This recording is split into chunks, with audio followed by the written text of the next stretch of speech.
Genesis 39, Joseph's success in Egypt. Now Joseph had been taken down to Egypt, and Potiphar, the Egyptian officer of Pharaoh, the captain of the royal guard, brought him from the Ishmaelites who had taken him down there. Then the Lord was with Joseph, and he, even though a slave, became a successful and prosperous man. He was in the house of his master, the Egyptian. Now his master saw that the Lord was with him, and the Lord caused all that he did to prosper, succeed in his hand. So Joseph pleased Potiphar and found favor in his sight, and he served him as personal servant. He made Joseph overseer of his house, and he put all that he owned in Joseph's charge. It happened that from that time he made Joseph overseer in his house and put him in charge over all that he owned, and the Lord blessed the Egyptian's house because of Joseph.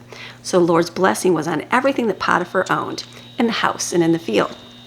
So Potiphar left all that he owned in Joseph's charge. And with Joseph there, he did not need to pay attention to anything except the food he ate. Now Joseph was handsome and attractive in form and appearance. And then after a time, his master's wife looked at Joseph with desire, and she said, "Lie with me." But he refused and said to his master's wife, "Look, with me in the house, my master does not concern himself with anything. He has put everything that he owns in my charge. He is not greater in this house than I, nor has he kept anything from me except you, because you are his wife. How then could I do this great evil and sin against God with your husband?" So it was that he spoke to Joseph persistently day after day, but he did not listen to her plea to lie beside her or be with her. He was not going to disrespect his master. Then it happened one day that Joseph went into the house to attend to his duties, and none of the men in the household were there in the house. She caught Joseph by his outer robe, saying, "Lie with me." But he left his robe in her hand and ran and got outside the house. And when she saw that he had left his robe in her hand and run outside, she called to the men of her household and said, "Look at this, your master has brought a Hebrew into the household to mock and insult us. And he came to me to lie with me, and I screamed. When he heard me screaming, he left his robe with me and ran outside the house." So she left Joseph's outer robe beside her until his master came home.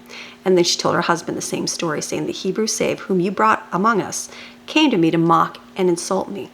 Then as soon as I raised my voice and screamed, he left his robe with me and ran outside the house." Joseph was imprisoned. And when Joseph's master heard the words of his wife saying, "This is the way your servant treated me," his anger burned. So Joseph's master took him and put him in prison, a place where the king's prisoners were confined. So he was there in the prison. But the Lord was with Joseph and extended loving kindness to him and gave him favor in the sight of the warden.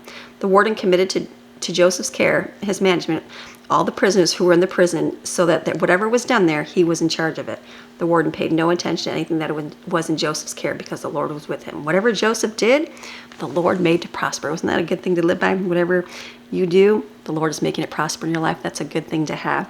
This is your daily Bible chapter reading God's Word Monday through Friday. See you tomorrow.